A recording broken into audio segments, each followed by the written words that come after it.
नमस्कार, आप देख रहे हैं प्राइम न्यूज। मैं हूं राजेश कुमार। वक्त यूपी प्राइम का है। इस वक्त बड़ी खबर आपको बताएं। उत्तर प्रदेश में 43 अफसरों के तबादले किए गए हैं, जिसमें Anil Mishra SP DG headquarter बने हैं।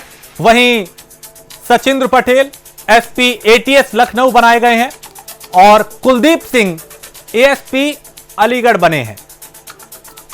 सत्यजीत गुप्ता की बात करें तो एएसपी आगरा बनाए गए हैं। वो एराज राजा एएसपी गाजियाबाद बने हैं। के वेंकट अशोक एएसपी आगरा बने हैं।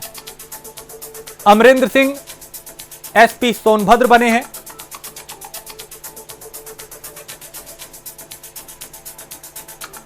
चक्रेश मिश्रा एसपी संभल बने हैं। स्फूर्ति माधव एसपी शामली बनाए गए हैं। डॉक्टर कैस्तुभ एसपी संत कबीर नगर बने हैं। अपर्णा गौतम की बात करें तो वो एसपी औरैया बनाई गई हैं। सुनीति एसपी अमरोहा बनी है। विपिन टाडा एसपी बलिया बनाए गए हैं और अविनाश पांडे एसपी मैनपुरी।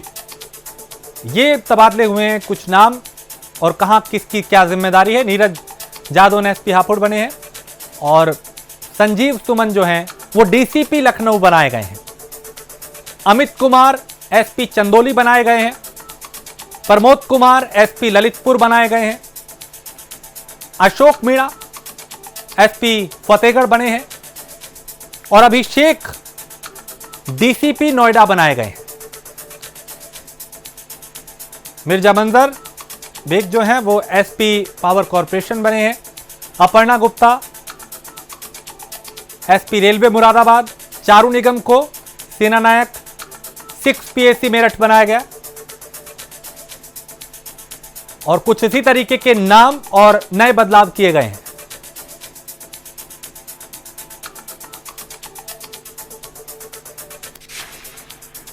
तो ज्यादा जानकारी नंदन श्रीवास्तव हमारे संवाददाता लखनऊ से वो देंगे। नंदन, ये जो तबादले हुए हैं क्या ये रूटीन है या इनके पीछे कोई और वजह है अधिकारियों को इधर से उधर करने की? जी बिल्कुल, काफी समय से सरकार इस पे चर्चा चल रही थी और मंगलवार देर शाम सरकार ने भारी मात्रा में फेरबदल किए हैं। भारतीय पुलिस सेवा के 43 आईपीएस अफसर को तबादले कर दिए गए हैं, जिसमें से सबसे अधिक 2015 बैच के आईपीएस अफसर शामिल थे। आपको बता दें कि सोनम कुमार अपर पुलिस अधीक्षक गोरखपुर से अपर पुलिस अधीक्षक ग्रामीण गोरखपुर बनाई गई हैं। वहीं निपुण अग्रवाल सहायक पुलिस अधीक्षक अयोध्या से अपर पुलिस अधीक्षक शाहजहांपुर। जी, काफी मात्रा में 43 की संख्या में आईपीएस को ट्रांसफर इधर उधर किया गया है। क्या इसके पीछे वजह यही है कि सिस्टम को और बेहतर किया जाए, पारदर्शी किया जाए, सुचारू किया जाए, क्योंकि कई तरह के सवाल पिछले कई दिनों में प्रशासन पे उठे थे?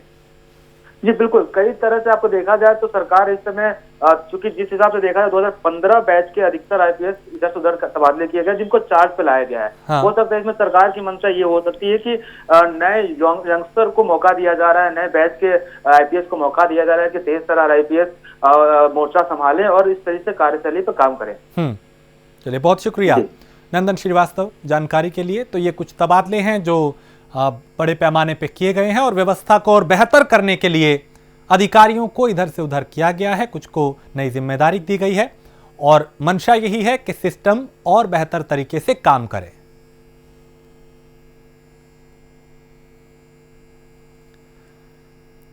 और उत्तर प्रदेश में निवेश को बढ़ाने और अर्थव्यवस्था को गति देने के लिए सीएम योगी ने मुंबई का रुख किया है।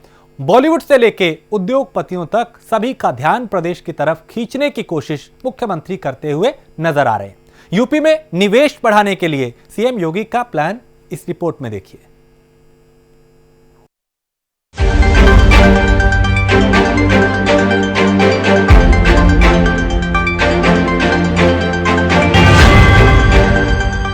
उम्मीदों का प्रदेश, आशाओं का प्रदेश, मौकों का प्रदेश, ये उत्तर प्रदेश है। एक ऐसा प्रदेश जहां विकास की संभावनाएं अपार हैं, जहां निवेश के मौके हजार हैं और यूपी के निवेश के इसी मौके को समझते हुए सीएम योगी ने कोशिशें शुरू कर दी हैं। यूपी में निवेश के नए माध्यम को खोलने की नीयत से नोएडा में फिल्म सिटी का काम जोर शोर के साथ चलाया जा रहा है और नोएडा में बन रही फिल्म सिटी को लेकर सीएम योगी खुद गंभीरता दिखा रहे हैं। नोएडा की फिल्म सिटी की कुछ खासियतों पर नजर डालें तो गौतम बुद्ध नगर में बनाई जा रही यूपी की फिल्म सिटी दुनिया की सबसे खूबसूरत फिल्म सिटी मानी जा रही है। फिल्म सिटी का निर्माण यमुना एक्सप्रेसवे अथॉरिटी की 1000 एकड़ जमीन पर किया जा रहा है। इस फिल्म सिटी के अंदर फिल्म निर्माण की सारी आधुनिक सहूलियत दी जाएंगी। कंटेंट डिस्ट्रीब्यूशन के लिए स्मूथ और फुल प्रूफ व्यवस्था का ध्यान भी रखा जाएगा। फिल्म सिटी के अंदर ही यूनिवर्सिटी, स्टूडियो, थीम पार्क और एयरपोर्ट जैसी सुविधाएं भी दी जाएंगी। ये फिल्म सिटी इतनी बड़ी होगी कि एक ही समय में कई फिल्मों की शूटिंग की जा सकेगी और फिल्म सिटी के अंदर 5 स्टार, 3 स्टार और बजट होटल की सुविधाएं भी दी जाएंगी। 22 सितंबर को लखनऊ में हुई बैठक में सीएम योगी ने फिल्म उद्योग के प्रतिनिधियों से फिल्म सिटी के लिए सुझाव मांगे थे, जिस पर फिल्म जगत के दिग्गजों ने यमुना प्राधिकरण को अपने सुझाव दिए भी थे और उन तमाम सुझाव को ध्यान में रखते हुए नोएडा में शानदार फिल्म सिटी का निर्माण चल रहा है। इस बीच सरकार ने फिल्म निर्माताओं को कई तरह के तोहफे भी दिए हैं, जैसे पिछले 3 साल में करीब 38 फिल्मों के लिए 21 करोड़ की सब्सिडी दी जा चुकी है। बॉलीवुड की कुछ मशहूर फिल्में जैसे रेड और आर्टिकल 15 को भी यूपी सरकार से सब्सिडी मिल चुकी है। इसके साथ ही प्रदेश में फिल्म निर्माण पर हर साल 150 से 200 करोड़ तक दिए जा रहे हैं। इस बीच प्रदेश में 1.5 करोड़ से लेकर 50 करोड़ की लागत से बनने वाली कई फिल्मों का निर्माण भी चल रहा है। अब सवाल ये उठता है कि यूपी में फिल्म बनाने के फायदे क्या हैं और इसके लिए यूपी में योगी सरकार की तरफ से दी जाने वाली सुविधाएं क्या क्या हैं।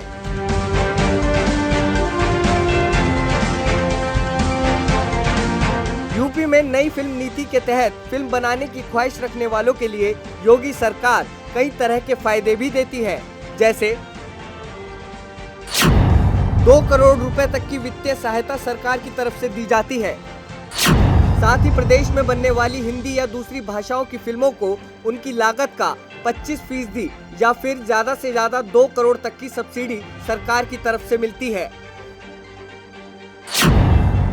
वहीं अगर फिल्म प्रदेश की क्षेत्रीय भाषा में बनाई जाए तो फिल्म में लागत का 50% हिस्सा सब्सिडी के तौर पर मिलता है।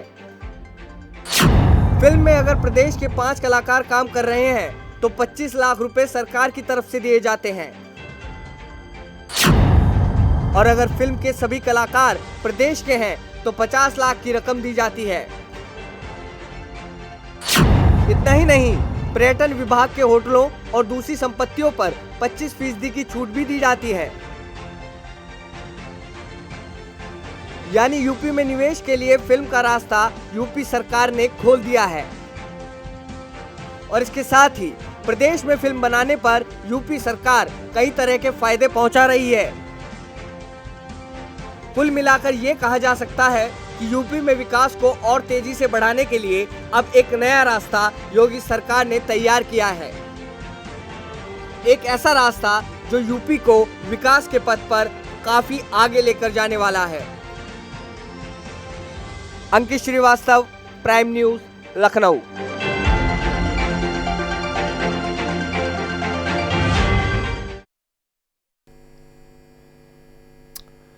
पीएफआई के 12 सदस्य नेपाल बॉर्डर से उत्तर प्रदेश में घुसपैठ करने की फिराक में हैं। ये इनपुट खुफिया एजेंसियों ने यूपी पुलिस के साथ साझा किया है। इसके बाद पीलीभीत से लेकर बिहार बॉर्डर तक नेपाल से जुड़े जिलों में पुलिस अलर्ट मोड पर है।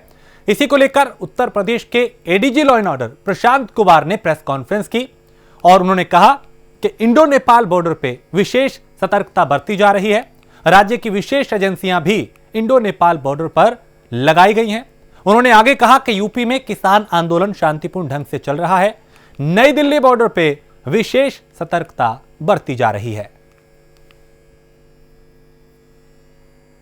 इनपुट हमारे पास नहीं है, लेकिन वर्तमान परिवेश में और जिस तरह की अलर्टनेस हमारे यहाँ चल रही है, हम लोग अपने अंतर्राष्ट्रीय बॉर्डर्स पे और अंतर्राज्यीय बॉर्डर्स पे भी सतर्कता बरत रहे हैं। और विशेषकर जो हमारी स्पेशल यूनिट्स हैं स्टेट की, वो इंडो नेपाल बॉर्डर पे हम लोग सतर्कता बरत रहे हैं, ताकि इधर से किसी तरह के कोई अपराधियों का आना जाना, चाहे इधर से हमारी तरफ से उधर न जाने पाए या वहाँ से कोई ना आने पाए। इस संबंध में अन्य जो बॉर्डर पे फोर्स लगा है उसके साथ मिलकर लगातार हम चेकिंग करा रहे हैं।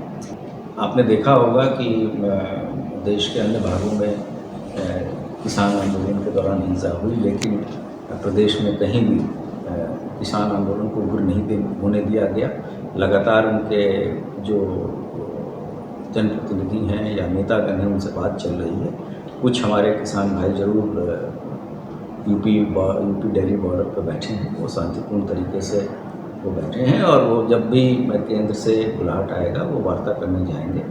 और उन्होंने भी एश्योर किया है और हम लोगों ने भी अपने तरफ से पूरी व्यवस्था कर रखी है कि किसी भी तरीके की कोई कानून व्यवस्था की स्थिति ना हो। और जो उनका डेमोक्रेटिक राइट है उसके तहत वो लोग धरना दे रहे हैं और हमारी ड्यूटी लगातार लगी है। और मुझे मुरादाबाद में नगर पालिका कर्मचारी और पुलिस में विवाद हो गया। विवाद इतना बढ़ गया कि नगर पंचायत में दोनों ही पक्षों में जमकर मारपीट भी हुई। मारपीट में नगर पंचायत में रखा सामान भी तोड़ दिया गया। जानकारी पर पुलिस के आला अधिकारी मौके पर पहुंचे। पुलिस ने पालिका कर्मचारियों को गिरफ्तार कर लिया और चेयरमैन के बेटे को भी गिरफ्तार किया है। मारपीट करते हुए थाने ले आई पुलिस कई लोगों को और सीसीटीवी में ये घटना जो है वो कैद हुई है।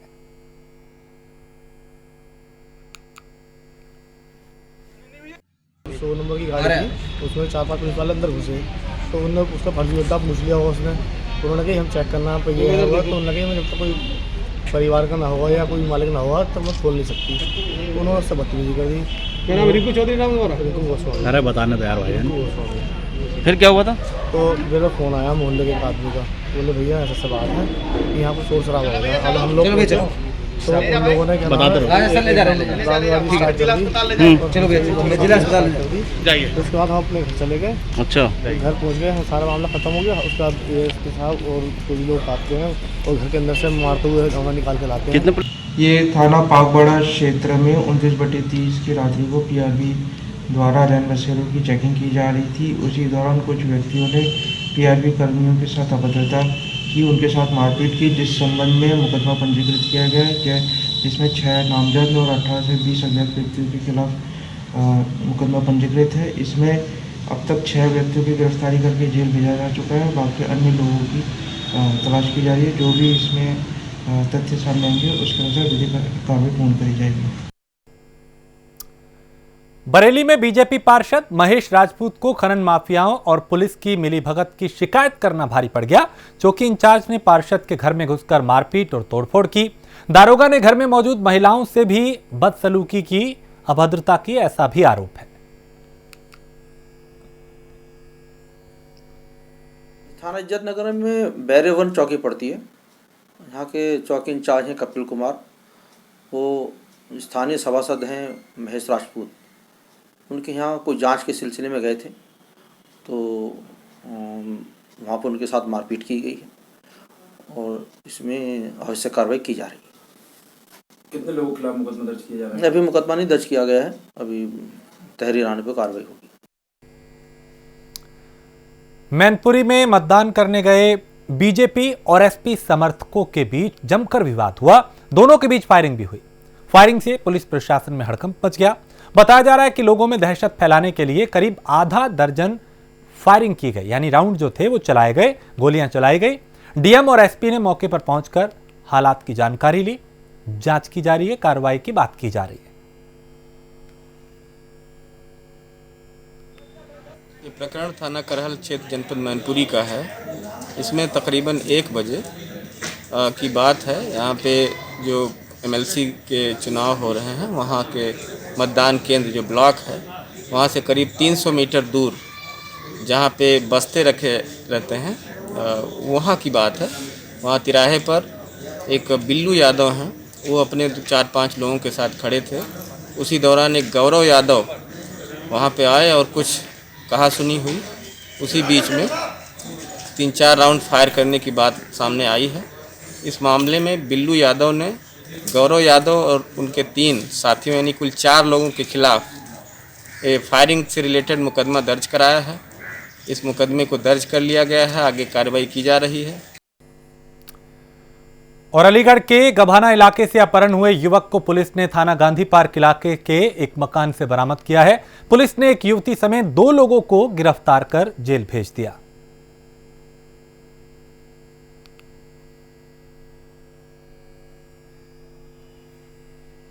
गवाना थाना पर एक मुकदमा दर्ज हुआ था 244/20, जिसमें जो कि अपहरण और फिरौती के लिए अपहरण के मामले में दर्ज किया गया था।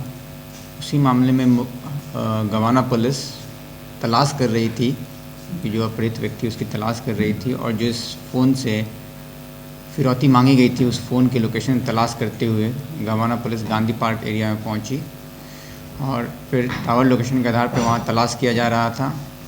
और पूरा तलाश करने के बाद एक दिन बाद गांधी पार्क पुलिस की मदद से एक घर में रेड किया गया और रेड में वह अपहृत व्यक्ति वहां मिला और साथ में और लोग भी मिले। बुलंदशहर के जिलाधिकारी रविंद्र कुमार ने खुर्जा स्थित कोविड अस्पताल का औचक निरीक्षण किया, जहां डीएम ने अस्पताल में मिलने वाली सुविधाओं का जायजा लिया और व्यवस्थाओं की जमीनी हकीकत को भी जाना। डीएम के निरीक्षण से स्वास्थ्य महकमे में हड़कंप मच गया।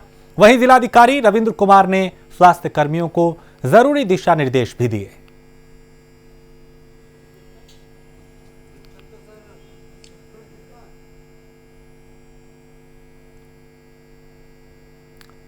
और खबर ललितपुर से है, जहां छेड़छाड़ से तंग आकर एक युवती जो है वो कुएं में कूद गई।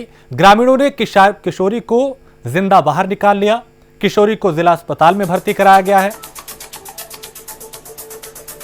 और लड़के के परिजनों ने किशोरी को बयान बदलने की धमकी दी थी। लड़की के मां बाप और भाई को जान से मारने की धमकी दी थी। कुछ दिन पहले छेड़छाड़ के आरोपी को पुलिस ने जेल भेजा था। 25 नवंबर को आरोपी को जमानत मिली थी।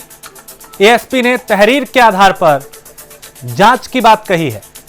मेहरौनी तहसील के सोजना थाना क्षेत्र का यह मामला है।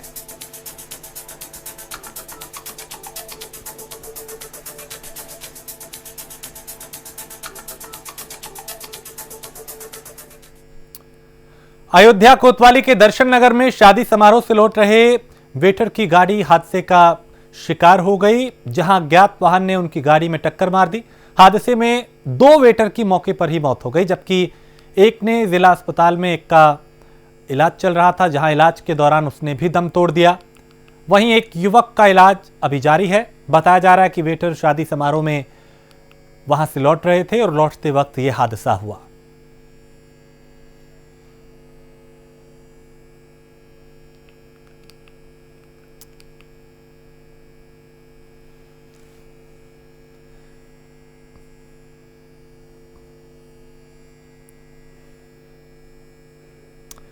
और कल जम्मू कश्मीर के उपराज्यपाल मनोज सिन्हा कल गाजीपुर आएंगे। उनके दौरे को लेकर जिला प्रशासन ने पूरी तैयारी कर ली है।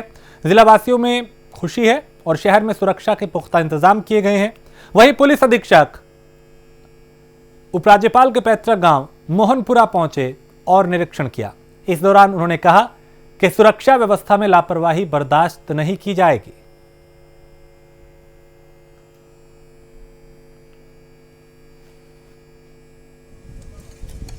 एयरपोर्ट से लेकर के यहाँ तक की सिक्योरिटी के अरेंजमेंट्स देखने के लिए हम और प्रभारी डीएम साहब आए हुए हैं यहाँ पे, और यहाँ पे देखा कि क्या कार्यक्रम है। पर्सनल कार्यक्रम है, पारिवारिक इनका, और वही उनके सुपुत्र जी से वार्ता हुई और सिक्योरिटी के और रास्ते के जो अरेंजमेंट्स हैं वही देखने के लिए हम लोग आए थे। फिरोजाबाद में पैसों के लेन देन को लेकर शादी वाले घर में घुसकर दबंगों ने दुल्हन और उसके मां बाप के साथ मारपीट की। पीड़ित लड़की को जिला अस्पताल में भर्ती कराया गया है। वहीं परिजनों का कहना है कि लड़की की कल शादी होनी है घटना की सूचना पर पहुंची पुलिस ने मामला दर्ज कर जांच शुरू कर दी है।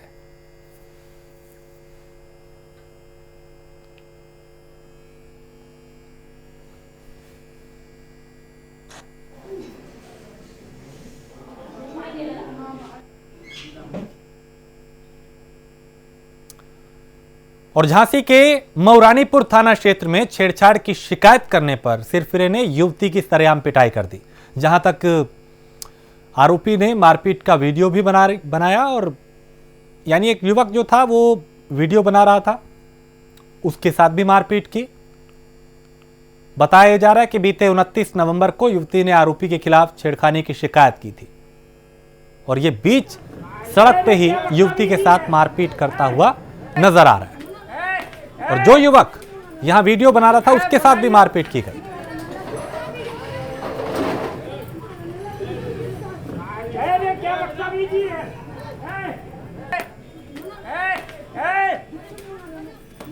ये देखिए, ये बीच सड़क पे इसे ना पुलिस का डर है, ना प्रशासन का, ना कानून का। लोग भी हैं, बीच बचाव करते हुए भी कुछ लोग नजर आ रहे हैं, लेकिन ये शख्स उस युवती के साथ मारपीट करता हुआ नजर आ रहा है।